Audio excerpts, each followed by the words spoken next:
তো hey guys, welcome back to my channel. তোমরা কেমন আছো? আশা করছি সকলে কিন্তু সকলের বাড়িতে খুব ভালো আছো। আমিও কিন্তু বেশ ভালো আছি। তো তোমাদের জানিয়ে দিই সকাল সকাল গুড মর্নিং। কেননা সবে মাত্র ঘুম থেকে উঠলাম, আর ঘুম থেকে উঠে দেখো একটু বসেছিলাম। মানে ঘুম থেকে উঠেই দেখবে সাথে সাথে কাজ করতে কিন্তু একদমই ভালো লাগে না, মনে হয় একটু বসি তারপরে কাজকর্মগুলো করি। তো যাই হোক, বাসি ঘরের কোনো কাজকর্মই হয়নি, যেহেতু বললাম সবে মাত্র ঘুম থেকে উঠেছি।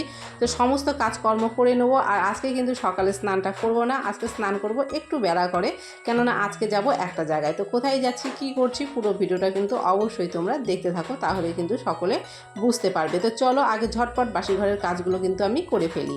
তো তোমাদের বলে রাখি, বাসি ঘরের কাজ আমি করে নিয়েছি। আর ফোনে যেহেতু চার্জ ছিল না, ফোনটা আমি চার্জে বসিয়ে দিয়েছিলাম। তো যাই হোক, যেহেতু বললাম যে স্নান করব না, সেরকম অবস্থায় দেখো স্নান করিনি, শুধুমাত্র কাজকর্ম করে বাসি যে কাপড়টা পরেছিলাম মানে নাইটিটা, সেটা ছেড়ে নিয়েছি, নিয়ে কিন্তু সোজা চলে এসেছি রান্না করতে।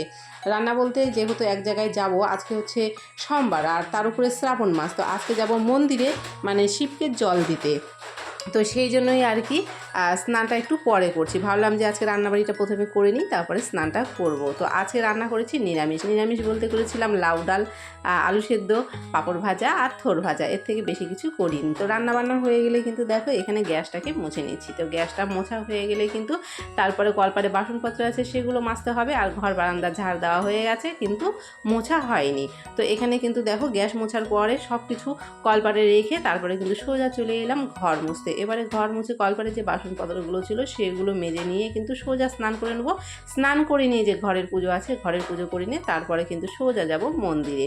তো কথা মতো কিন্তু দেখো এখানে আমি একদম স্নান করে চলে এসেছি। আর এখানে আমার বাড়িতে শিব আছে, আর যেহেতু শ্রাবণ মাস সোমবার, তো বাড়ির শিবকে তো প্রতিদিনই দিই। যাই হোক, আর আজকে একটু স্পেশাল। তো যাই হোক, এখানটায় যা যা ছিল, তেল, মধু, ঘি আর বেল পেরেছিলাম, তারপর বেল পাতা আর ফুল টুল তো সব দেখতেই পাচ্ছ। তো বাড়িতে আগে পুজোটা আমি করে নিয়েছিলাম। তো সবার আগে শিবকে আমি এখানটায় প্রথমে তেল দিলাম, মধু দিলাম, তারপরে হচ্ছে জল দিলাম, তারপরে কিন্তু দেখো এখানে বেল পাতা দিয়ে, বেল দিয়ে, ফুল দিয়ে সুন্দর করে সাজিয়ে কিন্তু পুজোটা করে নিচ্ছিলাম। আর যেহেতু জায়গাটা ছোট, বেলটা কিন্তু পড়ে যাচ্ছিলো। তো যাই হোক, তার সাথে সাথে দেখো তুলসী গাছেও কিন্তু এখানটায় জল দিয়ে দিলাম। এবারে ঘরের পুজোটা বাকি ছিল, সে ঘরের পুজোটাও কিন্তু আমি করে নিয়েছি। নিয়ে কিন্তু দেখো এখানে সোজা রেডি হয়ে গেছে। আর সত্যি কথা বলতে শাড়ি কিন্তু একদমই পরা হয় না, কেননা বাড়িতে নাইটি পরে থাকি, আর বাইরে বেরোলেও কিন্তু চুড়িদার পরি, মানে শাড়ি, সোনা গয়না এগুলো কিন্তু কিছুই পরা হয় না। তো যাই হোক, আজকে একটু মন করেছিল যে একটু শাড়ি পরি, শাড়ির সাথে একটু সোনা গয়না পরি। তো সাধারণভাবেই একটু শাড়ি পরেছিলাম, আর তার সঙ্গে একটু হালকা করে সেজে গুজে তারপরে কিন্তু সোজা চলে যাব মন্দিরে। আর মন্দিরটা কিন্তু মোটামুটি আমাদের বাড়ির কাছে, খুব একটা দূরে না, অনেক বড় মন্দির।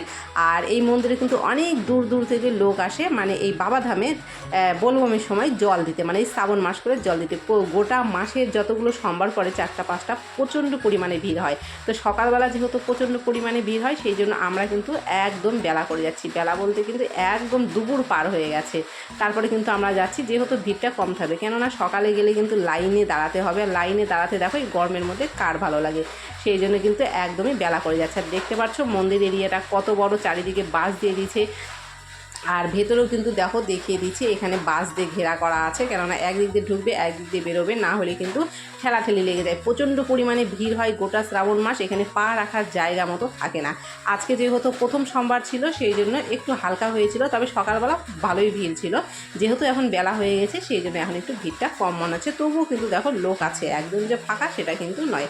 তো যাই হোক, এখানে বসে পড়েছিলাম। আর আমি কিন্তু দেখো এখানে ভালো মতে দিচ্ছিলাম, সেই জন্য নিচে বসে পড়েছিলাম। আর ভিড় এতটাই ছিল, যাই হোক ক্যামেরা করতে একটু অসুবিধা হচ্ছিল। আমাকে কিন্তু তোমরা দেখতে পাচ্ছ আমি একদম নিচে বসে পড়েছিলাম, কেননা ঠাকুর পুজো করতে গেলে একটু নিচে বসে শান্তি মতো দিলে কিন্তু ভালো লাগে। দূর থেকে ছুঁড়ে ছুঁড়ে দেওয়া কিন্তু একদমই আমার পছন্দ হয় না। তো সেই জন্য এখানে নিচে বসে পড়েছিলাম, আর ক্যামেরায় ঠিকমতো আমাকে দেখা যাচ্ছিল না। তো যাই হোক, মন্দির এরিয়াটা কিন্তু অনেক বড়, আর অনেক ঠাকুর আছে। তো এখানটায় কিন্তু জল দিয়ে দিলাম। তারপরে দেখো জলের মধ্যে আরও অনেক কিছু যেগুলো দিতে হয় ঠাকুরের মাথায়, সেগুলোও দিয়েছি। আর ফুল নিয়ে এসেছিলাম ক্যারি ব্যাগ করে, সেই ফুলগুলো এখানটায় দিয়ে বেলপাতা দিয়ে সুন্দর করে পুজো দিয়েছিলাম। আর নিচে তোমরা এই যে শিবলিঙ্গ দেখতে পাচ্ছ, এখানে কিন্তু পরপর 3টা শিবলিঙ্গ বসানো আছে, মাঝখানে সবথেকে বড়, তারপরে একটা ছোটো, তার থেকে আর একটু ছোটো। তো যাই হোক, এখানে দেওয়া হলে কিন্তু এখন বেরিয়ে যাচ্ছি। আর তোমাদেরকে বলে দিই, এখানে আসার পরে কিন্তু মাঝপথে একটা বউ তিলক কেটে দিচ্ছিল, যেটা আর কি ক্যামেরা করা হয়নি। তারপরে এখানে মন্দিরটা একটু পরিক্রমা করে নিচ্ছিলাম, নিয়ে কিন্তু সোজা চলে যাব বাড়িতে।